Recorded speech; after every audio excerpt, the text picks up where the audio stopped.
Hello everyone, welcome in the universe of learning. यहाँ मैं आपको पढ़ाती हूँ क्लास 10 का अलजेब्रा एंड ज्योमेट्री। तो आज के इस लेक्चर में हम प्रैक्टिस सेट 2.2 फैक्टराइजेशन मेथड के आगे के क्वेश्चन देखने वाले हैं।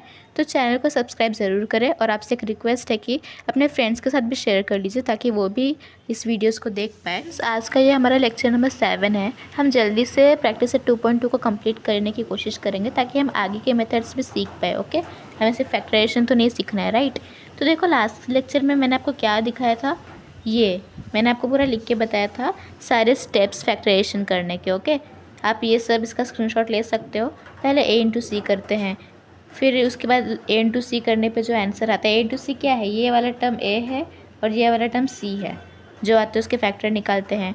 फिर मिडल टर्म, यानी ये मिडल टर्म है, इसको स्प्लिट करते हैं इसके फैक्टर्स से, फिर कॉमन निकालते हैं। मैंने पूरा डिटेल में बताया है, तो इसलिए इससे बेहतर है कि आप पहले वाली वीडियो को देख लो, लेक्चर नंबर 6 को। ओके, इसका प्लेलिस्ट आपको डिस्क्रिप्शन बॉक्स में मिल जाएगा। तो चलो आज हम आगे के क्वेश्चन को स्टार्ट करते हैं। देखो, क्वेश्चन नंबर 5 कैसा है। ऐसा हमें एक इक्वेशन दिया है, यहाँ पे ये आ गया, फ्रैक्शन आ गया, तो डोंट वरी, हम इसको सिंप्लीफाई करके सॉल्व करेंगे। ओके, तो ऐसे हमारे पास पूरा एक इक्वेशन है। तो अगर हमें 2 को हटाना है नीचे डिनोमिनेटर से, तो हम पूरे इक्वेशन को अगर 2 से मल्टीप्लाई करते हैं तो यहाँ पे भी 2 से मल्टीप्लाई होगा, देन 2 कैंसिल हो सकता है, राइट। इसलिए हम मल्टीप्लाइंग द इक्वेशन बाय 2 ऐसे लिखेंगे। तो अगर मल्टीप्लाई करते हो तो यहाँ पे 2x था, 2x स्क्वायर था, इसको 2 से मल्टीप्लाई करोगे तो 4x स्क्वायर हो जाएगा। ये -2x को 2 से मल्टीप्लाई किया तो -4x हो जाएगा। 2 कैंसिल होकर 1 बचेगा, राइट। फिर आगे यहाँ पे a इंटू सी, मतलब 4 इंटू 1 क्या होता है, 4 ही होता है, और बीच में हमें -4 लिखना होगा। फिर कैसे फैक्टर्स निकालने हैं, दोनों को मल्टीप्लाई करने पे 4 आना चाहिए और ऐड करने पे -4 आना चाहिए। तो सपोज़ अगर हम सिर्फ 2 और 2 ले रहे हैं तो 2 2 से 4 तो आ जाएगा, लेकिन -4 कैसे आएगा, 2 + 2 से +4 होता है। तो फिर हम 1 को माइनस देंगे, 1 को माइनस दिया तो 2 - 2 तो 0 आएगा, -4 तो नहीं आएगा। और 2 इंटू -2 -4 हो जाएगा, जबकि हमें 4 चाहिए। तो दोनों को अगर हम माइनस देते हैं तो -2 इंटू -2 +4 होता है, एंड माइनस माइनस प्लस, तो 2 + 2 4, और माइनस का साइन तो -4, तो ये बेटर है। तो 4x square -2x, middle term को स्प्लिट करना है ना, तो दोनों को -2x लिखेंगे। फिर कॉमन निकालो मतलब यहाँ से 2x कॉमन निकल सकता है, यहाँ से भी 2x कॉमन निकल सकता है। तो अगर 2x कॉमन निकला यहाँ से तो कैसा होगा, 2x कॉमन निकला है ना, तो एक x कैंसिल, 2 2 ज़ा, तो यहाँ पे 2x अभी भी बच रहा है, और यहाँ पे सिर्फ 1 बचेगा, -1। तो 2x हमने कॉमन निकाला तो यहाँ पे 2x - 1 बच रहा है। अभी ये तो हमें पता है कि यहाँ पे 2x - 1 है, तो अगले ब्रैकेट में भी 2x - 1 ही रहेगा, तो हमने लिख दिया। तो फिर अभी यहाँ पे -1 यहाँ पे बचेगा, क्योंकि -1 इंटू 2x होता है -2x, एंड -1 इंटू -1 होता है +1। ओके, तो ऐसे हमें मिला। फिर एक ब्रैकेट हम ये लिखेंगे, दूसरा ब्रैकेट 2x - 1, देखो दोनों सेम ही है। फिर दोनों को इक्वल टू करके 0 देना है। फिर 2x, फिर ये -1 यहाँ गया तो +1, एंड देन 2 यहाँ पे गया तो डिवीजन में चला जाएगा, 1/2। Same applies for here. तो x की वैल्यू 1/2 आ गई। ईजी था ना। इस बुक में देखो अलग ही मेथड दिया गया है, मतलब वैसे ही मेथड है, मल्टीप्लाई वगैरह सेम वैसे ही करना है, बस यहाँ पे वो होल स्क्वायर वाला फॉर्मूला लगा दे। लेकिन क्या भरोसा आपके मन में वो फॉर्मूला याद ना आए, इससे बेहतर आप हमेशा जैसे करते हो वैसे ही कर लो ना, थोड़ा सा स्टेप कम होता है। ओके, लेकिन x का 1/2 ही आंसर आ रहा है, तो डोंट वरी। आगे के क्वेश्चन को देखो, ये है x स्क्वायर 6x - 2/x = 1। मैं आपको सिंप्लीफाई करके बताऊंगी। आगे का फैक्टराइजेशन आप खुद से भी कर सकते हो, अभी इजी हो गया, आपने पहले भी सीखा है, 9th में भी सीखा है ना। तो देखो, हमें यहाँ पे डिनोमिनेटर से x को हटाना होगा, इसलिए जैसे यहाँ पे हमने 2 से मल्टीप्लाई किया था, वैसे यहाँ पे multiplying each term of the equation by x ऐसे लिखेंगे। तो अगर पूरे इक्वेशन को x से मल्टीप्लाई करते हो तो x और दूसरा वाला x जो रहेगा कैंसिल हो जाएगा, and then 6x into x हो जाएगा 6x square, and 1 into x हो जाएगा x। फिर उसके बाद x को यहाँ पे शिफ्ट करोगे तो ये प्लस से -x हो जाएगा, और -2 एज इट इज़। ये हमें एक इक्वेशन मिल गया। अभी आगे a इंटू सी, मतलब 6 इंटू 2 क्या होता है, 6 इंटू -2 होता है -12।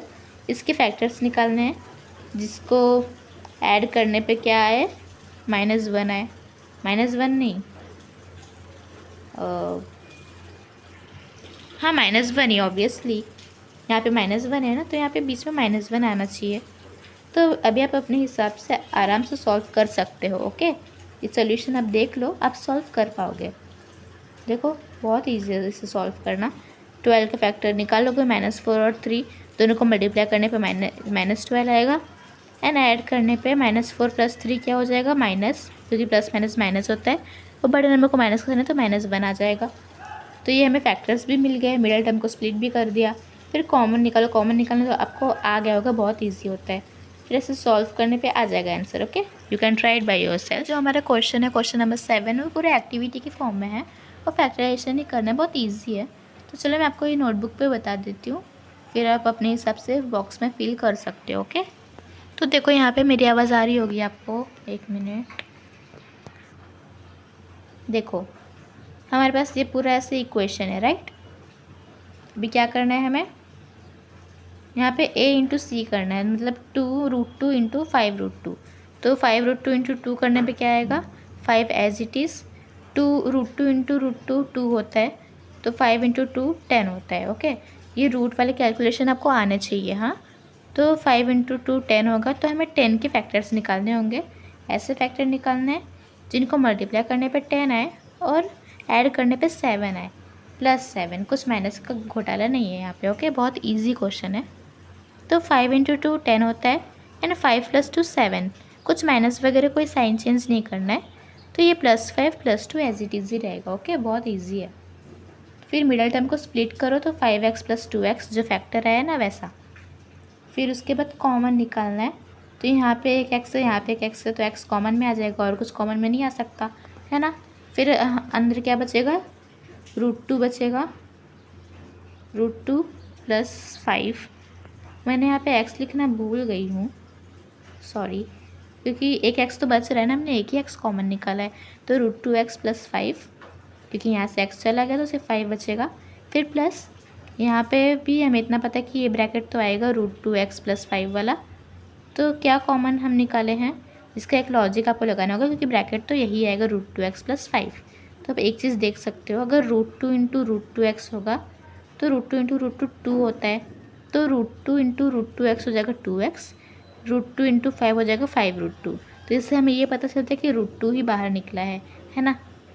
फिर उसके बाद ये ब्रैकेट और अगला ब्रैकेट x + √2 रहेगा, देन √2 + 5 = 0, या तो फिर ये = 0। देन ये यहाँ पे गया तो -5, और ये √2 यहाँ पे गया तो डिवीजन में, या तो फिर यहाँ पे देखो ये √2 यहाँ पे गया तो -√2 हो जाएगा बस। तो x की वैल्यू या तो ये आएगी या तो ये आएगी। हाँ, तो अब देखो, अब आप एक्टिविटी में आसानी से फिल कर सकते हो। मैंने आपको बताया था इनको मल्टीप्लाई करके कैसे मल्टीप्लाई करते थे, एक बार फिर बता दूँ क्या, कोई बात नहीं, I don't have any problem. क्या होगा, √2 × √2 होता है 2, यस, और 5, तो 5 2 = 10 होता है। फिर 10 के फैक्टर निकालो, तो फैक्टर 5 और 2 आएंगे। फिर 5 2 हमने फिल किया, फिर ये भी हमने फिल किया था, मैंने आपको बताया ना अभी सब फिल करके देखो हमारे आंसर भी करेक्ट आए हैं। क्वेश्चन नंबर 8 ईजी है, आगे के सब क्वेश्चन ईजी हैं, ये भी आप खुद से ट्राई कर सकते हो। a × c होता है, 3 × 2 6 होता है, फिर 3 to the 6 फैक्टर वगैरह निकालने रहते हैं। थोड़ा यहाँ पे कॉम्प्लिकेटेड लग रहा होगा, इसलिए हम इसको नेक्स्ट वीडियो में करेंगे। अभी इतना आपने किया है, इसको प्रैक्टिस करो। ओके, फिर आगे क्वेश्चन कल हम पक्का, नेक्स्ट लेक्चर में हम पक्का ही पूरा प्रैक्टिस सेट कंप्लीट करने वाले हैं। Okay, so thank you so much and bye bye.